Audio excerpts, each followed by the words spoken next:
বাবুর আম্মু উঠে পড়ো, বাড়ি যেতে হবে। ইচ্ছে চোখ না খুলেই শার্টটা আরো শক্ত করে ধরে, যেন কিছুতেই ছাড়বে না। ধূসর মুচকি হেসে ইচ্ছের কানের কাছে মুখ নামিয়ে ফিসফিস করে। নাকি স্বামীর কোলে চেপে যাওয়ার ধান্দা?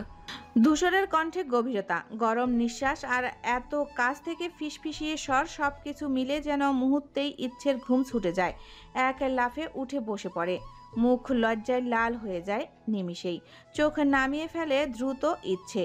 ধূসর হাসে, চোখ মুখে খুনসুটির চিহ্ন, আর ইচ্ছে নিঃশব্দে কেবল মাথা নিচু করে বসে থাকে, যেন নিজের অজান্তেই কিছু বলে ফেলেছে শরীর, যা মন বলতে পারেনি এখন। রাতের বাতাসে এক ধরনের অদ্ভুত উত্তেজনা ছড়িয়ে দিচ্ছে চারিদিকে। আকাশে তারা ঝলমল করলেও মাটির নিচে যেন এক রহস্যময় চোরা স্রোত বইছে। তালুকদার বাড়ির সামনে কালো গাড়িটা এসে থেমেছে অনেক আগে। ইচ্ছের মুখের দিকে আর একবার তাকে ধূসর ধীর পায়ে গাড়ির দরজা খুলে বাইরে নামে। মুখে একরাশ কঠিন নীরবতা। গাড়ির ভেতর মাথা নিচু করে বসে এখনো ইচ্ছে, চোখ মুখে অস্বস্তি, শরীর জুড়ে যেন হালকা কাঁপন। ধূসর ভাইকে দেখার সাহস পায় না। এতক্ষণ যে সাহসে বসেছিল তা যেন হঠাৎ করেই কোথাও হারিয়ে গিয়েছে। হুট করে গাড়ির অন্য দিকের দরজায় শব্দে চমকে উঠে ইচ্ছে মুখ তুলে তাকায়, আর মুহূর্তেই চোখ পড়ে সেই চেনা মুখটা। ধূসর ভাই দাঁড়িয়ে গম্ভীর দৃষ্টিতে তাকে, ঠিক যেন কিছু বলার প্রয়োজনই নেই এমন একটা অভিব্যক্তি নিয়ে। এরপর আর কিছু বুঝে ওঠার সুযোগ নেই। ধূসর নির্দ্বিধায় ঝুঁকে পড়ে ইচ্ছেকে নিজের বাহুতে তুলে নেয়। একটা শব্দ না বলে। ইচ্ছে প্রথমে থতমত খেয়ে যায়, ঠোঁট কাঁপে, শরীরটা এক মুহূর্তের জন্য অবশ হয়ে পড়ে। কিন্তু ধূসরের বাহু শক্ত, স্থির, যেন একটা নিরাপদ দুর্গ। ধূসর দৃঢ় পায়ে তালুকদার বাড়ির মেন গেটের দিকে এগিয়ে চলে, ইচ্ছে তার কোলে। ধূসর চোখ আর চারপাশের অভ্যুত্তরে হয়ে যায়। ইচ্ছে আরো লজ্জায় গুটিয়ে যায়, গাল রক্তিম হয়ে বুকের কাছে হাত শক্ত করে আঁকড়ে ধরে ধূসরকে। যেন এই একজনই তার আশ্রয়, তার ভয়, তার লজ্জা, প্রেম আর এক অজানা অনুভবের সম্মিলিত ঠিকানা। কলিং বেলের যান্ত্রিক শব্দ কানে যাওয়া মাত্রই মালা দৌড়ে আসে তালুকদার ভবনের মূল দরজার দিকে। ঘড়ির কাঁটা তখন রাত নেমেছে ইঙ্গিত করলেও ভবনের প্রতিটা কোণ নিস্তব্ধতায় ভেঙে যেন প্রস্তুত হয়ে আছে কোনো অচেনা ঘটনা ঘটার অপেক্ষায়। মালা দরজা খুলতেই তার চোখ কপালে উঠে গেছে। ধূসর তালুকদার তার কোলে একজন তরুণীকে নিয়ে দাঁড়িয়ে আছে। মেয়ে যেন ধূসরের বুকের কাছে মুখ লুকিয়ে রেখেছে, চুপচাপ, নির্ভার। ভাইজানের কোলে এক নারী মূর্তি ইচ্ছে, শরীর ঢেকে আছে শাড়িতে, মাথা নিচু, চোখে এক অদ্ভুত লজ্জা আর লাবণ্যের মিলেশ। মালা চোখ বড় করে তাকিয়ে থাকে, যেন বুঝে উঠতে পারছে না এই মুহূর্তে তাৎপর্যটা আসলে ঠিক কি। মালার মুখে বিস্ময়ের ছাপ ফুটে ওঠে, কিন্তু শব্দ করে কিছু বলার সাহস হয় না তার। ইচ্ছে ধূসরের কোল থেকে নামতে চায়, ছোটাছুটি করে, ব্যাকুল হয়ে ওঠে, গাল তখনও লজ্জায় রক্তিম, চোখে জল টলমল করছে। কিন্তু ধূসর নিজের কণ্ঠ এক স্থির, অথচ গভীর দৃঢ়তা নিয়ে এগিয়ে যায় এক ধাপ। সদর দরজা পার করে লিভিং রুমের অভ্যন্তরে পা রাখতেই ধূসর ইচ্ছের দিকে তাকে ঠান্ডা অথচ হৃদয়ের গভীরতা ছুঁয়ে যাওয়া কণ্ঠে বলে ওঠে, আপনাকে স্বাগতম মিসেস ধূসর তালুকদার। ধূসর ঠান্ডা অথচ গভীর কণ্ঠে বলে উঠে থেমে আবার, আপনার শ্বশুরবাড়ি আপনাকে পেয়ে ধন্য। আমার ২৭ বছরের একাকী জীবনের আজ থেকে ইতি টানছি আমি। ইচ্ছে ধূসরের কাঁধে মুখ গুজে লুকিয়ে রাখে নিজের লাল হয়ে যাওয়া মুখ। ধূসরের সেই গম্ভীর অথচ আশ্চর্য কোমল কণ্ঠ যেন ইচ্ছেকে মোহিত করে, স্পর্শ করে আত্মার গভীরে। চোখ বন্ধ করে আবেশে নিজেকে সঁপে দেয় ইচ্ছে, যেন সমস্ত ক্লান্তি ধুয়ে যায় এই কথাগুলোর মাঝে। মালা এখনো দাঁড়িয়ে চোখ বড় বড় করে তাকিয়ে আছে। তার মনে হয় সে কোনো সিনেমার দৃশ্য দেখছে। তালুকদার ভাইয়ের মতো পুরুষ, যাকে সে চেনে প্রচণ্ড গভীর আর নির্ভীক বলে, সে আজ নিজের কাঁধে তুলে এনেছে ইচ্ছেকে, ঘোষণা করছে স্ত্রী বলে। কি হচ্ছে আসলে? সব প্রশ্ন জমা হয়ে থাকে বাতাসে। ভবনের প্রতিটি দেওয়ালে যেন প্রতিধ্বনি বাজে মিসেস ধূসর তালুকদার, আর ঘরের কোণে জমে থাকা রাত যেন একটু একটু করে গাঢ় হতে থাকে, ঠিক যেমন কোনো রহস্যের গল্প ধীরে ধীরে জমে ওঠে পরবর্তী বিস্ফোরণের অপেক্ষায়। মনের গভীরে ছায়া ফেলে কোনো অশনি সংকেত, কিছুটা লজ্জা, কিছুটা ভালোবাসা আর অনেকখানি নিশ্চয়তা নিয়ে ইচ্ছে আজ নতুন জীবনে পা রাখল।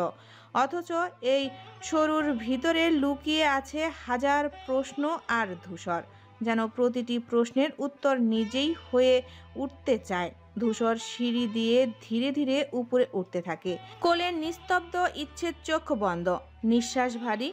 একবারও পেছনে না তাকিয়ে নিচে দাঁড়িয়ে থাকা মালাকে উদ্দেশ্য করে বলে ওঠে, খাবার রেডি করো মালা।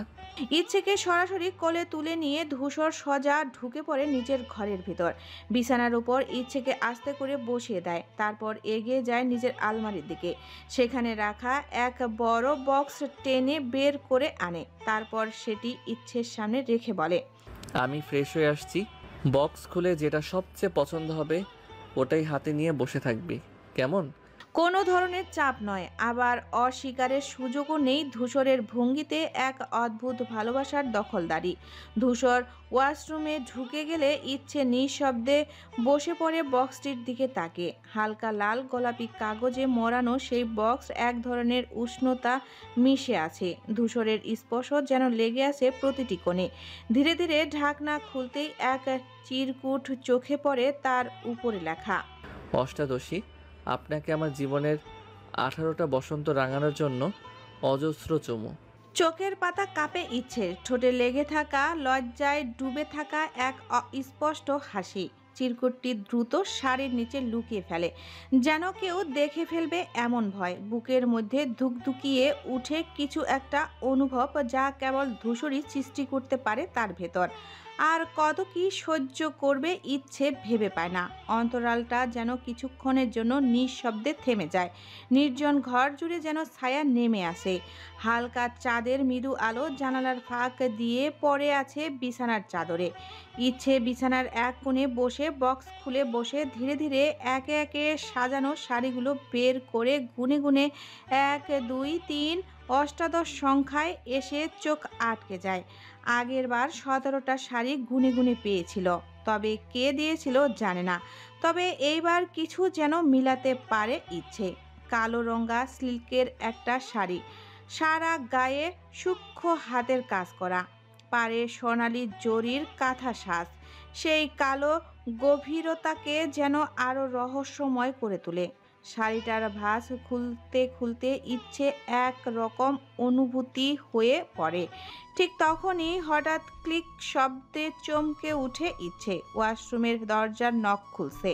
তার দৃষ্টি সেদিকেই যায়। মুহূর্তেই চোখ স্থির হয়ে আসে, গলার স্বর আটকে আসে যেন।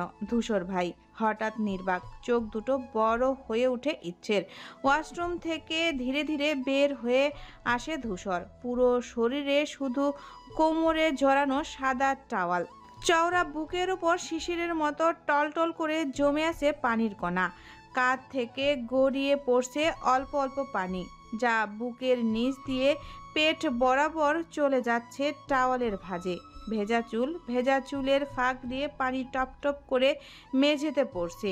চওড়া বুক, সুঠাম পেশি, ভিজে চুল থেকে টপ টপ করে গড়িয়ে পড়ছে পানির ফোঁটা, আর প্রতিটি ফোঁটা সুঠাম কাত বেয়ে মেঝেতে পড়ছে। একটা ছন্দময় স্পন্দন নিয়ে ধূসর এক হাতে চুলের হাত চালায়, ঝাঁকিয়ে পানি সরিয়ে নেয়, অন্য হাতের তোয়ালে সামলায়। ধূসরের চোখে ক্লান্তির আভা থাকলেও তাতে লুকানো আছে ঝলসে ওঠা বিদ্যুতের মতো গভীর কিছু। ধূসর যেন জানেই না সামনে কে দাঁড়িয়ে আছে, অথবা জানলেও ইচ্ছের প্রতিক্রিয়া বোঝার প্রয়োজন বোধ করে না। সোজা পায়ের টান মেঝেতে রেখে ধীর পায়ে হেঁটে যায় পাশে থাকা ড্রেস আপ টেবিলের দিকে। ইচ্ছে বসে আছে স্থির হয়ে। হৃৎস্পন্দনটা এতটাই তীব্র যে সে বুঝতেই পারছে না নিজে নিঃশ্বাস নিচ্ছে কিনা। ইচ্ছের চোখ আটকে আছে ধূসরের উষ্ণ ভেজা শরীরে। চোখ সরাতে পারছে না, গাল জ্বলতে থাকে, ঠোঁট শুকিয়ে আসে। হাত থেকে শাড়িটা আলগা হয়ে যায়, কিছুটা ভারী অসভ্য। হয়েছে লোকটা বিয়ে না করতেই এভাবে সামনে ঘুরছে, ভাবতে থাকে অষ্টাদশী। ধূসর হঠাৎ ফিরে তাকায়, চোখে এক ধরনের হালকা বিস্ময়, তবুও ঠোঁটের কোণে একটা শয়তানি রকম হাসি খেলে যায়। ভয় পেয়েছিস? স্থির ছিল ঠান্ডা উত্তাপ, ঠিক যেমন আগুন নিভে গেলে পড়ে থাকে। হঠাৎ জ্বলে ওঠার ভয়। ইচ্ছে চুপ, কিছু বলার সাহস পায় না। ধূসরের চোখে এমন এক রকম ছায়া যেটা দেখে মনে হয় ও যেন মানুষ না, আগুনে পড়া ছায়া কোনো। ধূসর এগিয়ে আসে ধীরে ধীরে, বাম কাঁধ থেকে পানি ঝরে পড়ে ইচ্ছের পায়ের কাছটায়। দৃষ্টি পড়ে সেই কালো স্লিকের শাড়িটার উপর, যেটা ইচ্ছের হাতে এখনো ধরা। এইটা পরবি? ধূসর বলে ইচ্ছেকে। ইচ্ছে কাপা গলায় জিজ্ঞেস করে, কেন? ধূসর কিছু না বলে সামান্য হেসে ইচ্ছের দিকে ঝুঁকে আসে। ইচ্ছের দম বন্ধ হয়ে আসে যেন। ধূসর কানের কাছে ফিসফিসিয়ে বলে ওঠে, কারণ আজ রাতটা কালো হবে, খুব কালো। আর রেড স্ট্রবেরি পড়ে থাকবে আলো। শব্দগুলো যেন বাতাস কেটে ইচ্ছের শরীরের প্রতিটি কোষে ঢুকে পড়ে। শিহরণ উঠে, শরীরের ফাঁকে লুকিয়ে থাকা আগুন যেন এবার গায়ে ছড়াতে শুরু করেছে। এই শাড়ি তোকে মানাবে, তবে সাবধানে পরিস, কারণ যদি 1 ইঞ্চিও কারো চোখ পড়ে আমি কিন্তু চোখ উপরে নিতে জানি। ধূসর কথা শেষ করে আর একবার তাকায় ইচ্ছের চোখে, তারপর সোজা হয়ে দাঁড়িয়ে ধীরে ধীরে হাঁটতে থাকে আলমারির দিকে। ইচ্ছে চুপ করে বসে থেকে ধূসরের সব কাহিনী অবলোকন করতে থাকে। আলমারির দিকে এগিয়ে যাওয়ার আগেই ইচ্ছের সাথে ধূসরের চোখাচোখি করে বলে, ফ্রেশ হয়ে শাড়ি পরে নে। কণ্ঠে কোনো জোর নেই, নেই কোনো আদেশের তর্জনী, তবুও এমনভাবে বলা যেন শিকারের সুযোগ নেই। ইচ্ছে কিছু বলতে গিয়েও থেমে যায়, গলার কাছে শব্দ আটকে যায় যেন। ধীরে ধীরে মাথা নেড়ে শাড়িটা হাতে নেয়। ধূসর তখন পেছনে ঘুরে যায়। ইচ্ছে ওয়াশরুমের দিকে এগিয়ে যায়। দরজাটা বন্ধ হওয়ার সঙ্গে সঙ্গে ধূসর পরনের টাওয়াল খুলে ট্রাউজার আর গেঞ্জি পরে নেয়। চুলের ভেজা প্রান্ত থেকে পানি টুপটুপে মেঝেতে পড়ে, কিন্তু চোখে এক অদ্ভুত নিস্তব্ধতা। অন্যদিকে ওয়াশরুমে দাঁড়িয়ে ইচ্ছে, হাতে ধরা সোনা রূপার কাজ করা শাড়িটা সে বুকের সাথে চেপে ধরে আছে। ইচ্ছে জানে না কিভাবে পড়তে হয়, জানে না ঠিক কোন অংশ কিভাবে গেঁথে নিতে হয় শরীরের সাথে। জীবনে দুবার শাড়ি পরেছে, তাও পরিয়ে দেওয়া। এসব ভেবে মুখ ফুলিয়ে ফেলে ইচ্ছে। বাথরুমের ভেজা মেঝে, দেওয়ালে শিশিরের ভরা আয়নার দিকে প্রতিফলিত হচ্ছে। ইচ্ছে আরো অস্থির হয়ে পড়ে। শাড়িটা খুলে পরতে গেলে ভিজে যাবে, আবার পরতে না পারলে কি হবে। সময় পেরিয়ে যায় মিনিটের পর মিনিট, কিন্তু ইচ্ছে কিছুই করতে পারে না। নিঃশব্দে দাঁড়িয়ে থাকে, কাঁধ উঁচু করে, যেন শাড়িটা তার দুর্বলতার ঢেকে রাখছে। শেষমেশ যখন আর কিছু মাথায় আসে না, তখন হাল ছেড়ে দিয়ে শাড়িটা কোনো রকম নিজের গায়ে জড়িয়ে নেয়। বুকের কাছে আঁচল চেপে ধরে দরজার কাছে গিয়ে কান পাতে। বাইরে নিস্তব্ধতা। ধূসর ভাই নেই হয়তো, এই বিশ্বাসে সাহস সঞ্চয় করে দরজাটা সামান্য ফাঁক করে উকি দেয়। ঘরে কেউ নেই দেখে টুপ করে স্বস্তির একটা দীর্ঘশ্বাস ফেলে ইচ্ছে। বুকের মধ্যে জমে থাকা কাঁপুনি যেন এক ঝটকায় নেমে যায়। ধীরে ধীরে দরজা খুলে ঘরের ভেতরে প্রবেশ করে। পায়ের শব্দ যেন শোনা না যায় এমন করে হাঁটে। শাড়ির ভাঁজ খুলে যেতে যেতে আবার আঁচল সামলায়। আঁচলের নিচে ঢেকে রাখা তার অস্থিরতা, লজ্জা আর এক অনুশাসিত ভয়। শাড়ির হাতে নিয়ে দরজার দিকে এগিয়ে যাচ্ছিল ইচ্ছে।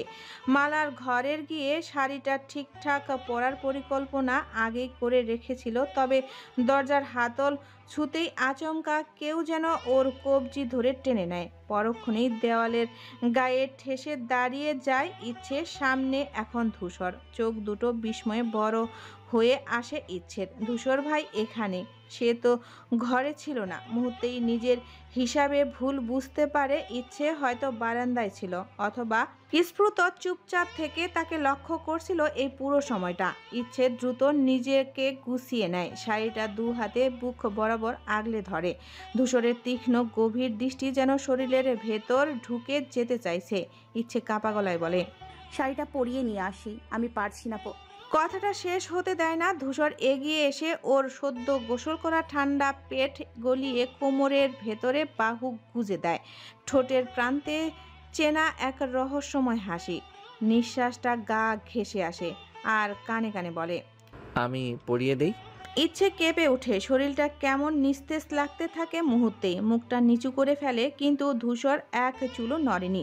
ধূসর ধীরে ধীরে শাড়িটা ইচ্ছের হাত থেকে নেয়। চোখে এক ধরনের ধোঁয়াটে আগুন আর ঠোঁটে এক ধরনের নরম অথচ দাবিদার অভিব্যক্তি, যেন ইচ্ছে ওর, এবং এই শাড়িটা পরানোর অধিকারটাও শুধু ওর। ইচ্ছে কিছু বলে না। ধূসরের হাত যেন নিজেই নিজের দায়িত্ব নেমে পড়ে। ধীরে ধীরে কোমরের চার পাশে দিয়ে শাড়ি পেঁচে দেয়। হাতের আঙ্গুলগুলো ইচ্ছের ত্বক ছুঁয়ে যাচ্ছে মাঝে মাঝে অজান্তেই। শাড়ির পাটটা কাঁধে এনে রেখে পিন গুজে ধূসর এক হাত দিয়ে আঁচল ধরে আরেক হাত নিজের পেটের থেকে ছোট একটা পিন বের করে ধূসর যতটা না শাড়ি পরাচ্ছে তার চেয়েও বেশি সময় যেন ইচ্ছে দেখছে, অনুভব করছে। শাড়ি পরা নিয়ে এমন হবে এটা ইচ্ছে কখনো ভাবেনি। যদি ভাবতো তাহলে হয়তো নিজেই আয়ত্তে নিয়ে ফেলতো শাড়ি পরার মতো কঠিন কর্ম। ধূসর তখনও মাথা নিচু করে একবার বলে ওঠে, তুই তো আমার, তোর শরীরের প্রতিটা বাঁক আমার চেনা, আর তোর লজ্জা সেটাও আমার। Red strawberry.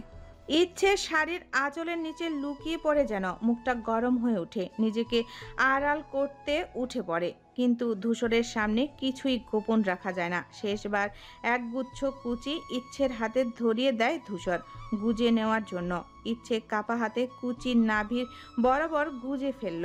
ধূসর মাথা নামিয়ে ফ্লোরে বসে বাকিটা ঠিক করে দেয়। ইচ্ছে ছোট শরীরে যেন শিহরণে জাগে, শীতল স্রোত নেমে চলে শিরদাঁড়া বেয়ে।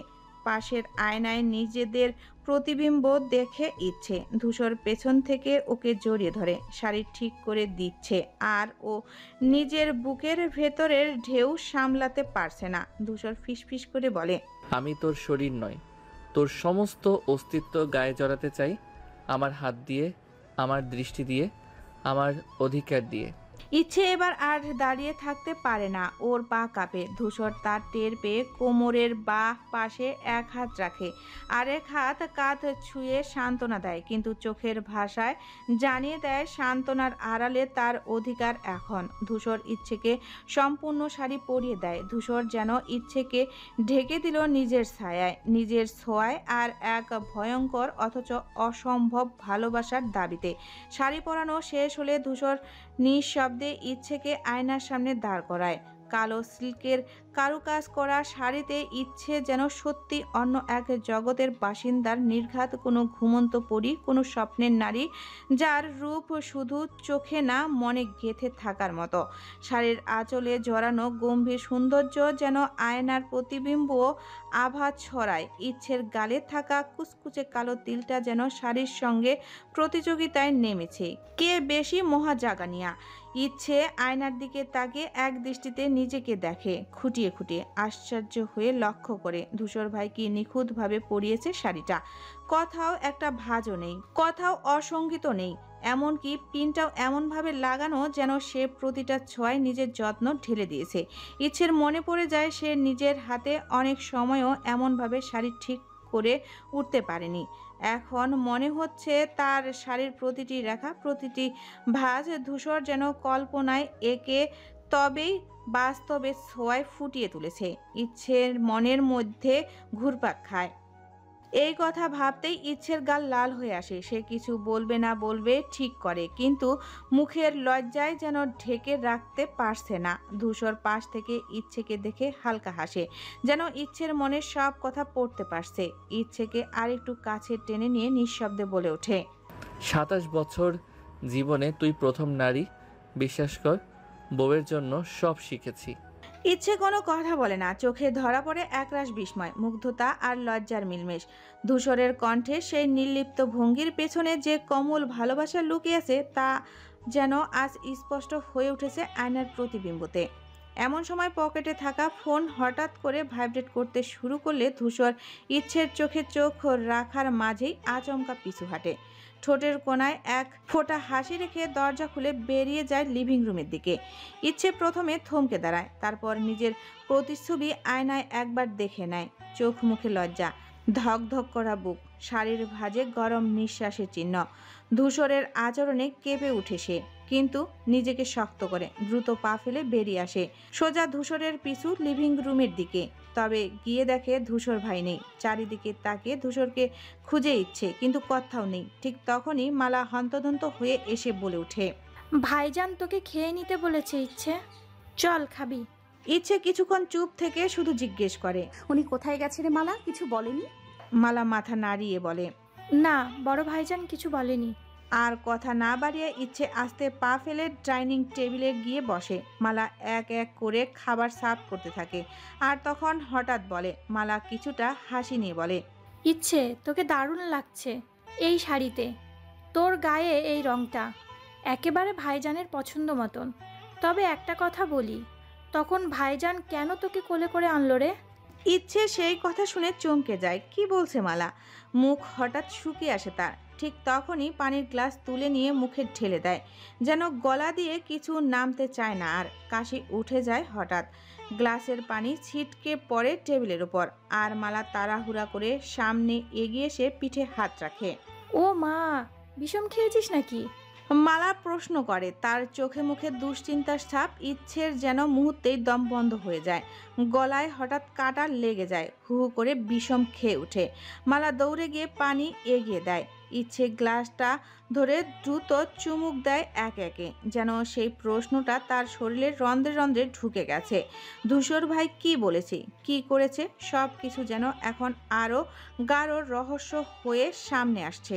আলো আধারিতে ঘেরা একটি নীরব কক্ষ। চারপাশে ইটের দেওয়াল, পুরনো চুন কাম ঝরে পড়েছে জায়গায় জায়গায়। কক্ষের মাঝে একটি শক্তপোক্ত কাঠের টেবিল আর দুটো কাঠের চেয়ার, যেগুলো দেখে সহজেই বোঝা যায় এগুলো কোনো সাধারণ জায়গার আশপাশ নয়। এরা যেন সাক্ষী থেকেছে অগতিত জিজ্ঞাসাবাদের, চাপা হুমকির, অসংখ্য ভাঙ্গা স্বপ্নের। টেবিলের ঠিক মাঝখানে অবহেলায় পড়ে আছে একটি সাদা খাম। ফাঁকা নাকি ভেতরে কোনো গোপন রহস্য লুকিয়ে, তা বোঝার উপায় নেই। পুরো কক্ষটা শুধু একটি জ্বলন্ত বাতি, সেটিও বাতাসে ধীরে ধীরে দুলছে। আলোয় একটা সময় টেবিলের অর্ধেক ঢেকে যাচ্ছে ছায়ায়, আবার অর্ধেক উদাসিত হচ্ছে কম্পয়মান আলোতে। সেই দুলতে থাকা লাইটের কম্পিত আলোর নিচে মাঝে মাঝে ভেসে উঠছে দুটি মুখের রেখা। এক পাশে বসা একজন বয়সের ভারে নুয়ে পড়া মানুষ, যার চোখ মুখে ক্লান্তির ছাপ স্পষ্ট, অথচ দৃষ্টি এখনো সত্যকৃত হিসেবেই। অন্যদিকে বসা আরেকজন কঠিন চোয়াল, গাঢ় ভ্রু আর দৃষ্টিতে যেন আগ্নেয়গিরি অপেক্ষায় বিস্ফোরিত, যার চোখে কোনো কুণ্ঠা নেই, আছে শুধু অঘম দৃঢ়তা, যেন অপেক্ষা করছে কবে চুপিসারে বিস্ফোরিত হবে জমে থাকা আগুন। টেবিলের দুই প্রান্তে বসা এই দু মানবের মাঝখানে যেন জমাট বাঁধা এক যুদ্ধ চলছে। কোনো শব্দ নেই, তবু কক্ষের বাতাস ভারী হয়ে আসছে দমবন্ধ উত্তেজনায়। এটা কোনো সাধারণ জায়গা নয়, এটা গোয়েন্দা বিভাগের একটি গোপন ইন্টাররোসেগের রুম, যেখানে একবার ঢুকলে সত্য ফাঁস হওয়া ছাড়া তার কোনো রাস্তা থাকে না। ঝুলন্ত লাইটের আলোয় কাঁপতে থাকা ছায়াগুলো যেন বলে দিচ্ছে আজ রাত হয়তো কাউকে ভেঙে দেবে, কারো মুখোশ খুলে দিবে, অথবা কোনো চিরস্থায়ী নীরবতার জন্ম দিবে। 9 মাসের ছুটি, কিভাবে 6 মাসেই জয়নিং লেটার আসে? সামনে বসে থাকা বয়স্ক লোকটির দিকে তাকিয়ে বলিষ্ঠ কণ্ঠে প্রশ্ন ছুড়ে দেয় ধূসর। কণ্ঠে স্পষ্ট রাগ, চোখে তীব্র সন্দেহর ঝিলিক। লোকটি সামান্য হেসে, যেন এই প্রতিক্রিয়া সে অনুমান করেই রেখেছিল। নরম অথচ রহস্যময় গলায় বলে ওঠে, তুমি তো রাগ করছো নাতি? কাজের জায়গা আর ব্যক্তিগত জীবন এই দুটোকে একসাথে মিলে ফেলো না। এখানে কখন কিভাবে কোনো পরিবর্তন হবে সেটা কেউ বলতে পারে না। ধূসরের চোখ আরো সংকুচিত হয়, দাঁতের দাঁত চেপে কিছুক্ষণ নিঃশব্দে দাঁড়িয়ে থাকে। তারপর হঠাৎ যেন আগুনের ঝাপটায় ফেটে পড়ে। অফিসিয়ালভাবে আমি লেটার রিজেক্ট করছি। প্রচণ্ড দৃঢ়তায় উচ্চারণ করে ধূসর। চারপাশের বাতাস থমকে যায় মুহূর্তেই। লোকটির মুখে কথা নেই, নিঃশব্দ একটা বিস্ফোরণ যেন ঘটে যায় পুরো ঘরে একটি কথার জন্য। ধূসর আর এক মুহূর্ত সময় নষ্ট না করে চেয়ার ঠেলে উঠে দাঁড়ায়। অগ্নি দৃষ্টি নিয়ে দরজার দিকে এগিয়ে যায়। প্রতিটি পদক্ষেপ যেন জমাট বাঁধার ক্ষোভের শব্দ হয়ে মেঝে কাঁপিয়ে দিচ্ছে। চোখ মুখে স্পষ্ট আগুনের হালকা, যেন যে কোনো মুহূর্তেই সে সমস্ত কিছু ভস্ম করে দিতে পারে।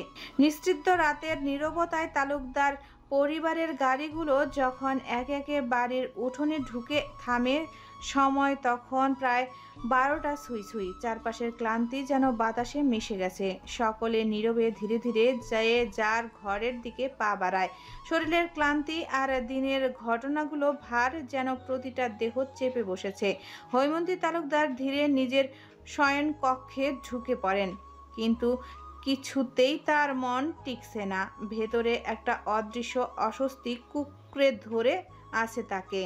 আচমকাই মালাকে ডাকার জন্য গলা ছাড়েন, কণ্ঠে অদ্ভুত রকমের উদ্বেগ। মালা সদ্য কাজ শেষ করে বিশ্রাম নিতে যাচ্ছিল, চমকে উঠে দৌড়ে আসে। সবার ঘরের দরজার দাঁড়িয়ে মালা হাঁপাতে হাঁপাতে বলে, জি খালাম্মা। হৈমন্তীর কণ্ঠে তখন স্পষ্ট উৎকণ্ঠার কম্পন। দ্রুত জিজ্ঞেস করে বসে, ধূসর আর ইচ্ছে কোথায় রে মালা? আমি তো কাউকেই দেখছি না। মালা থমকে যায়, মুখের মধ্যে ভয় আর দোটানার ছায়া খেলে যায় এক মুহূর্তের জন্য। তারপর দ্রুত নিজেকে সামলে নিয়ে কাঁপা গলায় উত্তর দেয়, তালুকদার ভাই তো সন্ধ্যায় সেই 8টার সময় বাড়ি থেকে বেরিয়ে গেছে। আর ইচ্ছে তো ঘরে ঘুমিয়ে পড়েছে। কিন্তু মালার কণ্ঠে কেমন দ্বিধা লুকানো ছিল। হৈমন্তী খেয়াল করেন সেটা ভেতরের অজানা এক শুষ্ক হিম বাতাসের মতো বয়ে যায় হৈমন্তীর বুকের ভেতর দিয়ে। ঘরের দেওয়ালে ঘড়ির কাঁটা তখন রাত 12টা পেরিয়ে গেছে। চারপাশের নীরবতা যেন ঘনীভূত হয়ে তালুকদার বাড়িটাকেই গিলে ফেলেছে। আর সেই নীরবতার ভেতর দিয়ে যেন চাপা কোনো অশুভ গুঞ্জন বাজছে, অদৃশ্য অথচ ভীষণ ভয়ঙ্কর। কিছু একটা ঠিক নেই, খুব কিছু একটা ভুল হচ্ছে। এই অনুভূতি নিয়েই হৈমন্তী বসে রইল বিছানায়। হৈমন্তী মালাকে আর কিছু জিজ্ঞাসা করার আগেই ওয়াশরুমের দরজা খুলে বেরিয়ে আসে ইয়ানের তালুকদার। দীর্ঘ সময়ের ধকল যেন এখনো তার শরীরের ভেতরে রয়ে গেছে, তাই গোসল সেরে শরীরটা একটু হালকা করছেন। সাদা পাঞ্জাবির ভেতরে লম্বা কাঁধ আর বয়স্ক অথচ তীক্ষ্ণ মুখবয় বেশ গম্ভীর দেখায়। মালাকে নিজের ঘরের ভেতরে দাঁড়িয়ে থাকতে দেখে ইয়ানের তালুকদারের কপালে গভীর ভাঁজ পড়ে যায়। চোখের ভেতর সন্দেহের ছায়া, ভ্রু কুঁচকে উঠে এক দৃষ্টিতে তাকিয়ে ইশারায় হৈমন্তীকে প্রশ্ন করে বসে, এইখানে কেন? হৈমন্তী হকচকিয়ে যায়। মুহূর্তের মধ্যে একটা অস্বস্তিকর নীরবতা ঘরে নেমে আসে। কিছুটা আমতা আমতা করে গলায় কৃত্রিম ভরসা এনে বলে, বাতের ব্যথাটা বেড়েছে ঈশিতার বাপ, তাই তেল গরম করতে বলেছিলাম মালাকে। মুখের উপর এমন স্পষ্ট মিথ্যা শুনে মালার চোখ বড় বড় হয়ে আসে। মুহূর্তের জন্য মনে হয় সত্যটা বলবে, কিন্তু সময় মতো নিজেকে সামলে নেয়। দাঁড়িয়ে থাকে চুপচাপ, মাথা নিচু করে। হাতের আঙ্গুলগুলো বারবার মুচড়ে যেতে থাকে অজান্তেই। ইয়ানের তালুকদার তাকিয়ে থাকে কিছুক্ষণ, মুখে কিছু না বলেও চোখ মুখে অস্পষ্ট অস্বস্তি খেলা করে, যেন কিছু একটা মনের মধ্যে খটকা লেগে গেছে। হৈমন্তীর কথাগুলো বিশ্বাস করার চেষ্টা করেও অদৃশ্য কোনো অশনি সংকেত যেন তার চারপাশে ঘিরে ধরেছে। হৈমন্তী তখন দ্রুত গলায় স্বর বদলে তাড়া দেয়, মালা যা, তাড়াতাড়ি তেল নিয়ে আয়, আমি ততক্ষণে গোসল সেরে আসি। মালা কোনো কথা না বলে মাথা নিচু করে ঘর থেকে বেরিয়ে যায়, কিন্তু বুকের ভেতর ভয় আর সন্দেহের ঢেউ অবিরাম ধাক্কা দিতে থাকে। ইয়ানের তালুকদার দাঁড়িয়ে থাকে স্থির চোখে, যেন চারপাশের বাতাসকেও পরীক্ষা করছে। দৃষ্টিতে কেমন একটা প্রশ্নবোধক খোঁজ লেগে থাকে। চুপচাপ, যেন ভেতর থেকে সমস্ত অস্বাভাবিকতা টের পাচ্ছে। হঠাৎই ঠান্ডা গলায় বলে ওঠে, তেল তো হাতের কাছেই আছে, তবে মালা দরকার হলো কেন? হৈমন্তীর মুখ দিয়ে কথা বের হয় না, সারা শরীর ঘামে জমে ওঠে। ইয়ানের তালুকদারের ঠোঁটের কোণে হালকা হাসির ছায়া ফুটে ওঠে, একটা অদ্ভুত ভয় ধরানো হাসি। অন্যদিকে ধূসরের ঘরে ইচ্ছে গভীর ঘুমে মগ্ন। পরনে সেই কালো সিল্কের শাড়ি, শরীরের সাথে বেঁধে থাকা পাতলা কাপড়ে ইচ্ছে যেন মায়াপরীর রূপ ধারণ করেছে। তৈলাক্ত নরম মুখশ্রীতে ঘুমের প্রশান্তি ছড়িয়ে আছে। গালে ছোট্ট কুচকুচে কালো তিল যেন নিখুঁত সৌন্দর্য বাড়তির জাদু ছড়িয়ে দিচ্ছে। এলোমেলো চুলের গসা বিছানার সাদা চাদরে ছড়িয়ে আছে, মনে হচ্ছে যেন কোনো দোষী বাতাস এসে তার চুলগুলো এলিয়ে দিয়েছে। বারান্দার খোলা দরজা দিয়ে চাঁদের নরম আলো নিঃশব্দে ঘরে ঢুকে পড়ছে। মৃদু দুলতে থাকা পর্দার ফাঁক গলে হালকা ঠান্ডা বাতাস ঘরে প্রবেশের ছড়িয়ে পড়েছে। সেই ঠান্ডায় ইচ্ছে নড়ে চড়ে উঠে শরীর কাঁপে এক নিমিষে, কিন্তু ঘুমের অতলে তলিয়ে থাকায় ইচ্ছে জেগে উঠতে পারে না। না পারে গায়ে টেনে নিতে পাশে রাখা কমফোর্টারটুকু। ইচ্ছে মুখ দিয়ে শুধু হালকা অস্পষ্ট শব্দ করে, আবার গভীর ঘুমে হারিয়ে যায়। ঘরের নিস্তব্ধতায় শুধু ইচ্ছের মৃদু নিঃশ্বাসের শব্দ আর দরজা ভেদ করে আসা বাতাসের আনাগোনা। বাইরে বিশাল আকাশ জুড়ে চাঁদ দাঁড়িয়ে আছে, যেন নিঃশব্দে কোনো অজানা অশনি সংকেত বয়ে আনছে। অন্ধকারের মৃদু আলোয় ইচ্ছের মুখ আরও কোমল, আরও নিষ্পাপ লাগছে। ধীরে ধীরে একটি ছায়া এগিয়ে আসে, চোখে গভীর মমতা আর বুকের মধ্যে অদম্য শান্তি। এতদিনের অশান্তির পরে আজ যেন ছায়াটির মনে জমাট বাঁধা মেঘ কিছুটা হলেও সরেছে। ছায়াটি নরম পায়ে ইচ্ছের বিছানার কাছে এসে দাঁড়ায়। ইচ্ছে গভীর ঘুমে আচ্ছন্ন, মুখে যেন শিশুর মতো প্রশান্তির ছায়া। রোকসানা ধীরে হাতে ইচ্ছের গায়ে টেনে দেয় শীত নিবারণের জন্য কমফোর্টারটা, যেন কোনো ঠান্ডার ছোঁয়াও তার মেয়ের শরীর ছুঁতে না পারে। নিঃশব্দে একবার ইচ্ছের ঝলমলে কপালে ঠোঁট ছুঁয়ে দেন। সেই চুমুতে মিশে থাকে শত দোয়া, ভালোবাসা আর চোখের জলে বুক ভেসে যাওয়া সুখের আকুতি। এইটুকুক্ষণ চুপ করে ইচ্ছের সিঁথানে বসে থাকে রোকসানা তালুকদার, যেন এই মুহূর্তটাকে চিরকাল নিজের মনে আটকে রাখতে চায় মা হিসেবে। তারপর আস্তে করে সোজা হয়ে দাঁড়িয়ে ঘরের চারিদিকে তাকান একবার। কিছুটা ভয়, কিছুটা তৃপ্তি মিশে আছে যেন তার চোখে। ধীরে ধীরে দরজার দিকে এগিয়ে যান। তারপর প্রতিটি পদক্ষেপ যেন ভারী, যেন এই শান্ত মুহূর্ত থেকে নিজেকে ছাড়িয়ে নিয়ে যেতে কষ্ট হচ্ছে। দরজার কাছে পৌঁছে নীরবে একটা দীর্ঘ দৃষ্টিপাত করেন তার ছোট্ট মেয়ের দিকে। এখন আর সে ছোট্ট নেই, তবু তার কাছে ইচ্ছে আজও সেই ছোট্টটি। তারপর খুব ধীরে নিঃশব্দে, যেন ঘুমের রাজ্যে মেখে থাকা পরীর কোনো শব্দ ঘুম না ভেঙে যায়, দরজার হাতল ধরে টেনে খুলে ফেলেন। বাইরে রাতের অন্ধকার ঠায় দাঁড়িয়ে আছে অদ্ভুত এক স্নিগ্ধতার মধ্যে। রোকসানা বেরিয়ে যান, দরজা বন্ধ হয় পেছনে। ঘরের ভেতরে ইচ্ছের নরম নিঃশ্বাসের শব্দ আবারও ভেসে আসে, অন্ধকারে নেমে আসে গাঢ় হয়ে। দুদিন পর সময় থেমে থাকে না কারো জন্য, নদীর স্রোতের মতো এগিয়ে চলে আপন গতিতে। ইচ্ছে আর ধূসরের মাঝের সেই রাতের ঘটনা আজ দুদিন পেরিয়ে গেছে, তবে ইচ্ছে লক্ষ্য করেছে ধূসর ভাই এখন যেন তাকে দেখেও না দেখার ভান করছে। কথা বলতে এলেও নির্লিপ্ত সংক্ষিপ্ত উত্তর দেয়। আর সেই রাতের পর ইচ্ছেকে নিজের ঘরে পাঠিয়ে দিয়েছে ধূসর। ইচ্ছে বুঝতে পারে না কি ভুল করেছে সে, কেন ধূসর ভাই এমনভাবে নিজেকে দূরে সরিয়ে নিচ্ছে। অথচ ইচ্ছে নিজের ভেতর যেন আগুনের মতো ভালোবাসা জ্বলছে। ধূসর ভাইয়ের জন্য মনের কোণে যে অনুভূতি গেঁথেছিল তা এখন দিন দিন আরো গাঢ় হয়ে উঠেছে। তার চেয়েও বেশি কষ্ট দেয় ধূসরের সেই নীরবতা, সেই দূরত্ব। ইচ্ছে জানে না কিভাবে সামনে এগোবে, কিভাবে ভাঙবে এই অবাক্ত দেওয়াল। চোখের আড়াল হলেও মন যেন ক্রমাগত ধূসর ভাইয়ের উপস্থিতি অনুভব করে। একবার তাকালে মনে হয় চিরদিনের মতো হারিয়ে যাবে, আবার মনে হয় কেন এতটা দূরে সরে গেল, তারও উত্তর নেই। এদিকে কয়েকদিন পর পরীক্ষা। ইচ্ছে পড়ার টেবিলে বসে পড়ার ভান করে, কিন্তু মন কোথাও আটকে আসে। বইয়ের পাতা উল্টালেও দৃষ্টি যেন স্থির থাকে, মাঝে মাঝে অন্যমনস্ক হয়ে যায়। হাতের কলম দাঁত দিয়ে কামড়ে ধরে, ভাবে ধূসর ভাইয়ের কথা। স্মৃতিতে একের পর এক ভেসে আসে প্রথম দেখা, প্রথম কথা, প্রথম ছুঁয়ে দেওয়ার মুহূর্তগুলো। মনে পড়ে সেই গভীর দৃষ্টি, যেখানে এক অদ্ভুত নিরাপত্তার অনুভূতি লুকিয়েছিল। ইচ্ছে জানে ধূসর ভাই চাইলেই ভেঙে দিতে পারে সমস্ত বাধা, তবুও সে কেন নিজেকে এভাবে সরিয়ে রেখেছে।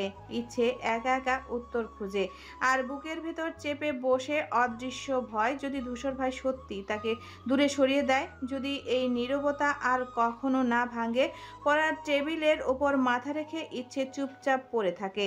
বাইরে হালকা বাতাস বয়ে যায়, জানালার পর্দা দুলে ওঠে, সেই হাওয়ার সাথে যেন মিশে যায় ইচ্ছের নিঃশব্দ দীর্ঘশ্বাস। কেউ বুঝে না ইচ্ছে এখন কি গভীর যন্ত্রণায় ভেঙে পড়েছে, অথচ বাইরে থেকে দেখে মনে হয় সে কেবল পড়ায় ব্যস্ত। কেবল তার চোখের ভাষা, তার অকারণ অভিমান, তার নীরব কান্না, এসবই বলে দেয় ধূসর ভাইয়ের জন্য তার মন আজও কতখানি ব্যাকুল আর কতখানি অসহায়। তার সকালের মিষ্টি আবহাওয়া ও জানালা দিয়ে আসা সূর্যের আলো প্রতিফলিত হয়ে ইচ্ছের চোখে মুখে আছড়ে পড়ে, আর ইচ্ছে বিরক্তিতে চোখের উপর হাত দিয়ে ধরে যেন আলো না আসে।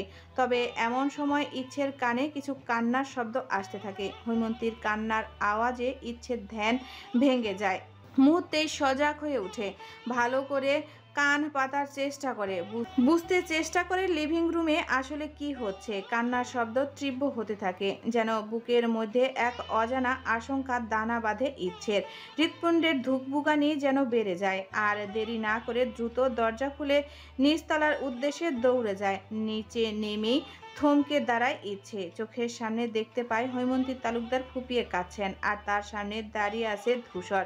মুখটা একেবারে কঠিন, চোখে মুখে কোনো আবেগ নেই, যেন সে এখানে থেকেও নেই।